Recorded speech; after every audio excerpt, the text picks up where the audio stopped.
to Melissa's Kitchen Table. Tonight we're going to be making Mongolian beef in the Instant Pot. So first we're going to start out with the meat. Now you can absolutely use a skirt steak. It's a little bit more expensive. So I just opted to go for sirloin. It was on sale, so I got it for $6.99 a pound. It's slightly under 1 pound. So I'm going to go ahead and start with this. Now you could easily double this recipe in the Instant Pot, but since I'm just cooking for a small amount of people, I am going to go with just 1 pound of meat. Alright, so when you look at the meat, you're going to cut against the grain. So when you look, let me see if you could see it. So you could see the meat, the grain is going this way.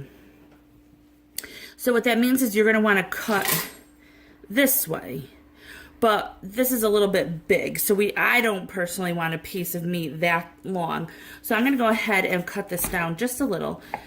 I'm going to cut it into 3 pieces. That way it's a lot easier to cut against the grain. Now another thing is you want nice thin slices, and make sure you have a nice sharp knife. In the meantime, I'm going to go ahead and turn my Instant Pot on saute, and I'm going to let that heat up. Okay, so I started that. So you're going to do nice thin slices going against the grain. And I'm doing pieces about that big. And that'll ensure that the meat is tender. Now, because we're using an Instant Pot or a pressure cooker, the meat is going to come out very tender anyways. So you can also use a cheaper cut of meat like a chuck roast. You'd want to cook it for 35 minutes. That'll make, like stew beef, that'll make it nice and tender for you. This one will only have to cook for 10 to 12 minutes.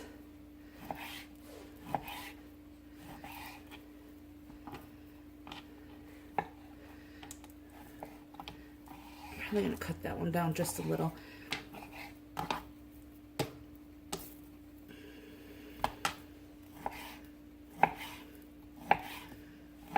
Alright, so that's heating up. I'm going to go ahead and cut the rest of this. We'll be right back. Okay, so this is hot enough. I'm going to go ahead and add a little oil to my pan. If you're in a hurry, you could skip the step of browning. There's a lot of times that I skip this step. People don't like it, but sometimes it's just easier, and it still comes out just as good.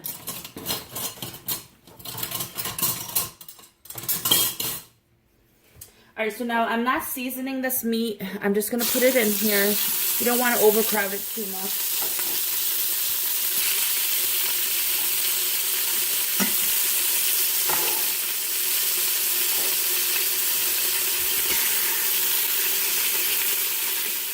Just try to put it in a thin layer so it all browns nicely.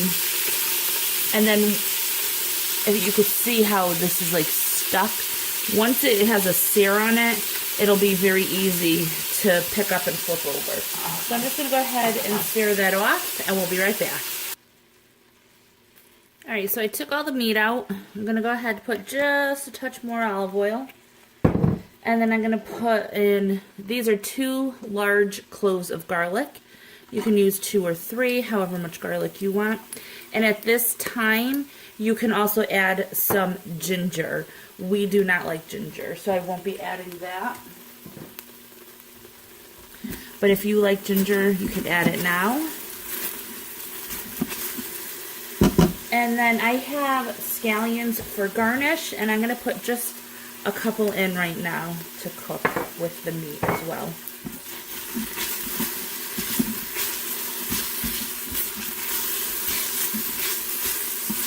I'm just going to give that a quick saute for about maybe a minute, minute and a half, and we'll be right back. Okay, so after about a minute, minute and a half, I'm going to go ahead and add back in the beef.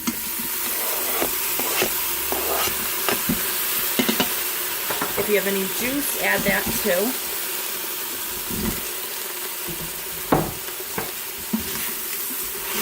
Stir that all around. All right, so now you're gonna go ahead and add 1 cup of soy sauce and a 1/2 cup of water. I mix those together.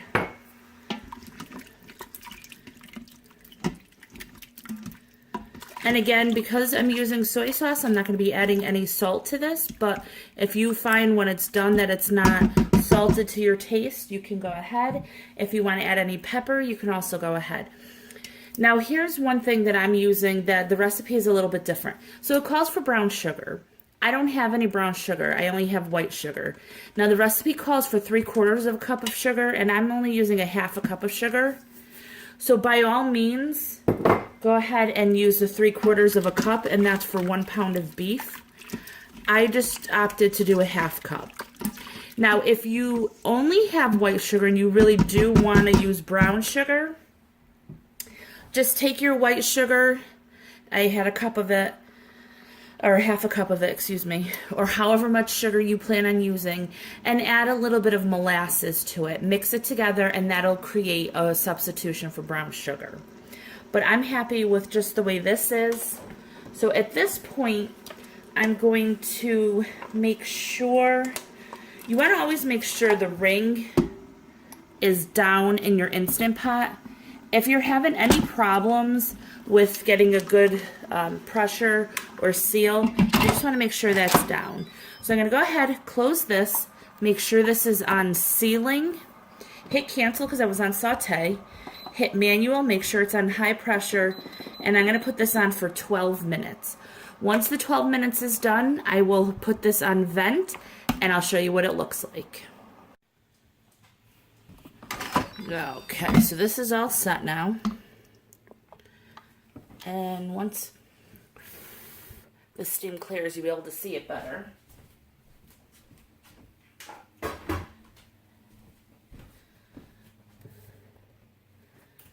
Okay, so to this I'm going to hit cancel, and then I'm going to hit saute because I want this to come back up. If you're afraid of overcooking the meat, by all means you can remove the meat. And that was Kane, just saying hello. So I'm going to let this come back up to a bubble. Okay, so that happens really quick because it's already so hot. So to that I'm going to add a slurry, which is just 1/4 cup of water to 2 tablespoons of cornstarch, and I'm just going to put that in there and let that thicken this sauce up. If you find that it hasn't thickened it enough, you could add more, but you just want to make sure you're not adding cornstarch straight to the pot. You have to add it to water first. Alright, so we'll let that go, and I'm going to go ahead and get my plates to serve.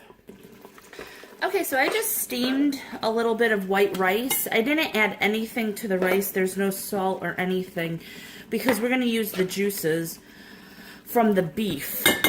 So I don't want it to be too salty. So to this, now that this is nice and thick, I'm going to go ahead and plate the meat on top, just like that. You can see how thick. And anytime you use a slurry, a cornstarch slurry, it makes the dish very glossy looking. Alright, and to that, I'm just going to add a couple scallions. And I'm going to get some side, hang on one second. Okay, to the side over here, I just steamed a little cabbage, snow peas, and some baby bok choy. I oversteamed it just a little. I would like it a little bit not so dark green, more of a vibrant green, but that's okay. I put some hot pepper flakes on it, and that's it. So this was really quick. You get that done in 15 minutes. Just chop everything and put it in, and you're all set. And I'll go ahead and also link the Instant Pot recipe for the white rice. I'll put it in an iCard above, and I'll link it down below as well. So I hope you guys enjoy this video. If you do, please give it a thumbs up, hit subscribe and share, and I'll talk to y'all next time. Bye.